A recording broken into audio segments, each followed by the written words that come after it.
Hi everyone, welcome to my YouTube channel the next on classes. आप सभी का हार्दिक स्वागत है।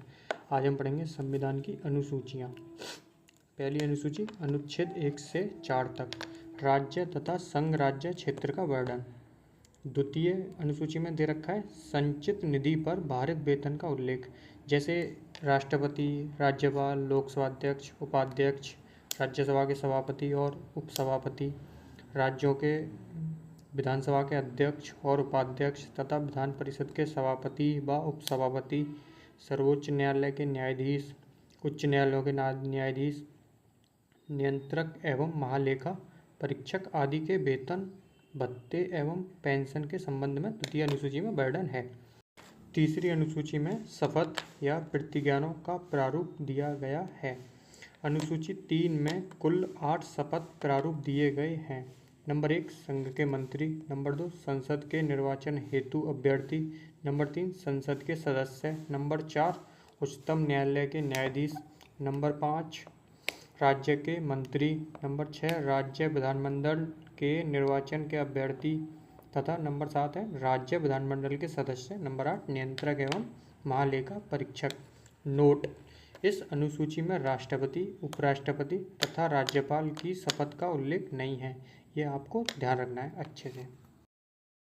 चौथी अनुसूची में दे रखा है, इसमें राज्यों और केंद्र शासित प्रदेशों के लिए राज्यसभा की सीटों के आवंटन का वर्णन है। पांचवी अनुसूची में अनुसूचित क्षेत्रों तथा अनुसूचित जनजातियों के प्रशासन और नियंत्रण से संबंधित प्रावधान हैं। छठी में इसमें असम, मेघालय, त्रिपुरा और मिजोरम आदि के जनजाति क्षेत्रों के प्रशासन के बारे में उपबंध है। प्रत्येक स्वायत्त जिला परिषद में 30 सदस्य होते हैं। असम के स्वायत्त जिलों में भारतीय संसद द्वारा पारित कानूनों को निर्देशित करने का अधिकार राज्यपाल के पास है। सातवीं अनुसूची में इसमें अनुच्छेद 246 के द्वारा केंद्र और राज्यों के मध्य विधायी शक्तियों के विभाजन का वर्णन है।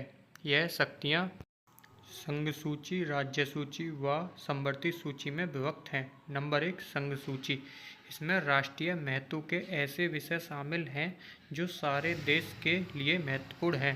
संघ सूची पर कानून बनाने का अधिकार केंद्र संसद एक्ट 246 के पास है। इसमें 97 विषय शामिल हैं, लेकिन वर्तमान में प्रविष्टियों की संख्या 98 यानी 98 है, जैसे रक्षा, विदेश, नागरिकता, मुद्रा, बैंकिंग, जनगणना, डाक व तार विभाग, डाकघर, बचत बैंक, बीमा, जनगणना, परमाणु ऊर्जा, अखिल भारतीय सेवाएं, रेलवे, विदेशी मामले, युद्ध और शांति, अंतर्राष्ट्रीय संधि और करार, विदेशी ऋण, आयकर, बंदरगाह, संचार आदि ये सभी संघ सूची में शामिल हैं। तथा राज्य सूची में कानून बनाने का अधिकार राज्य के पास है।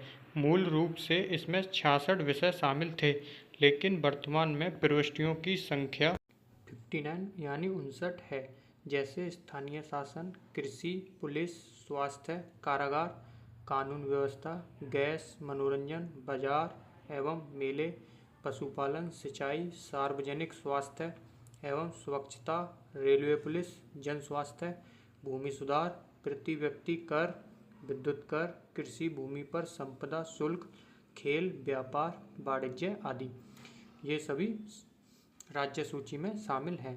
समवर्ती सूची नंबर 3, समवर्ती सूची के विषयों पर कानून बनाने का अधिकार केंद्र व राज्य दोनों के पास है।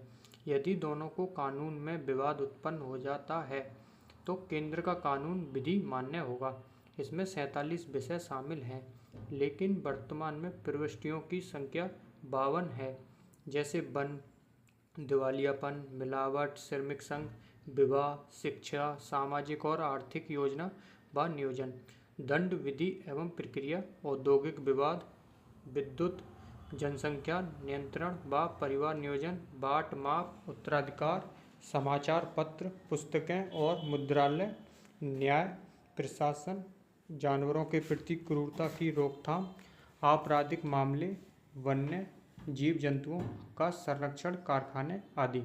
नोट: 42वां संविधान संशोधन 1976 के द्वारा 5 विषयों को राज्य सूची से समवर्ती सूची में जोड़े गए, जो शिक्षा, वन, वन्यजीव और पक्षियों का संरक्षण, न्याय का प्रशासन, भार और माप हैं। अवशिष्ट शक्तियाँ। इसमें ऐसे विषय शामिल हैं जो तीनों अनुसूचियों में शामिल नहीं हैं। उन्हें अवशिष्ट शक्तियाँ कहा जाता है। अवशिष्ट शक्तियाँ केंद्र के पास हैं। इन विषयों पर संसद कानून बना सकती है।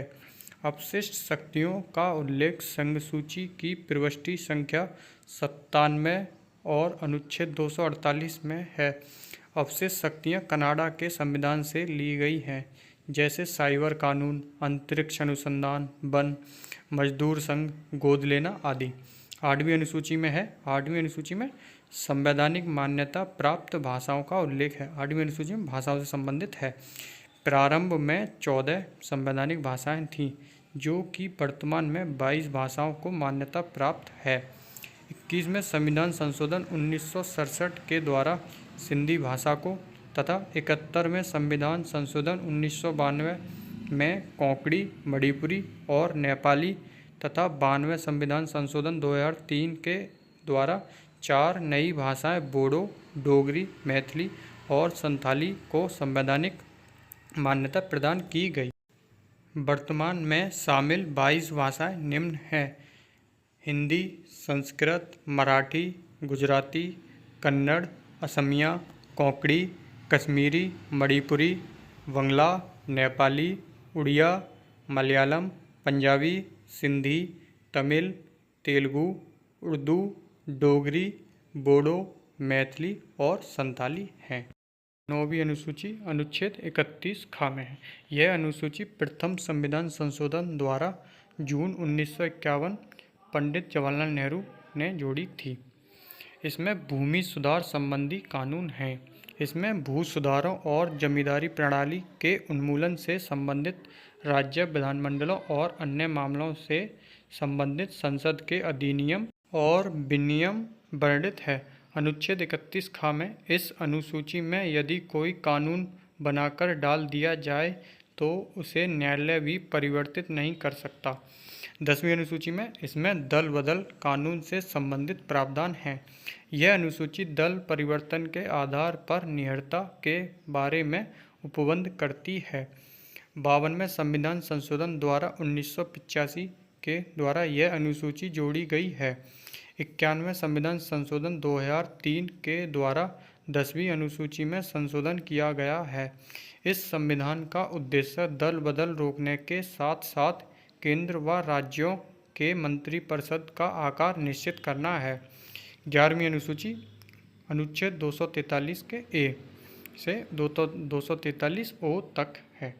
73वें संविधान संशोधन अधिनियम 1992 द्वारा पंचायती राज संस्थाओं का संवैधानिक मान्यता प्रदान की गई। 11वीं अनुसूची जोड़ी गई और संविधान में एक नया भाग 9 पंचायतें नाम से अनुच्छेद 243 क से ण तक जोड़े गए। इसके अंतर्गत 29 विषय शामिल किए गए हैं। 12वीं अनुसूची 74वें संविधान संशोधन अधिनियम 1992 द्वारा शहरी स्थानीय संस्थाओं को संवैधानिक मान्यता प्रदान की गई। इसके अंतर्गत 18 विषयों को शामिल किया गया। इस संविधान संशोधन द्वारा संविधान में एक नया भाग 9 का व अनुच्छेद 243 पी से 243 जेड जी तक जोड़े गए। नोट: वर्तमान में शास्त्रीय भाषा का दर्जा 11 भाषाओं को प्राप्त है। नंबर 1 तमिल 2004 में प्राप्त हुआ था। नंबर 2 संस्कृत 2005 में। नंबर 3 तेलुगु 2008 में। नंबर 4 कन्नड़ 2008 में। Number 5 Malayalam 2013। Number 6 Oriya 2014। Number 7 Marathi 2024 में। नंबर 8 पाली 2024 में।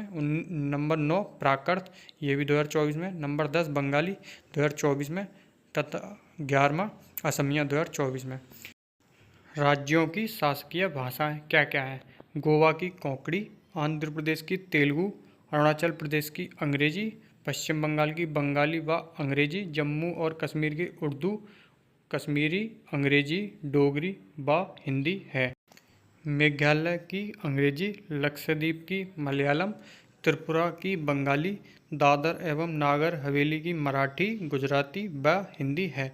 केरल की मलयालम, बिहार की हिंदी एवं उर्दू है।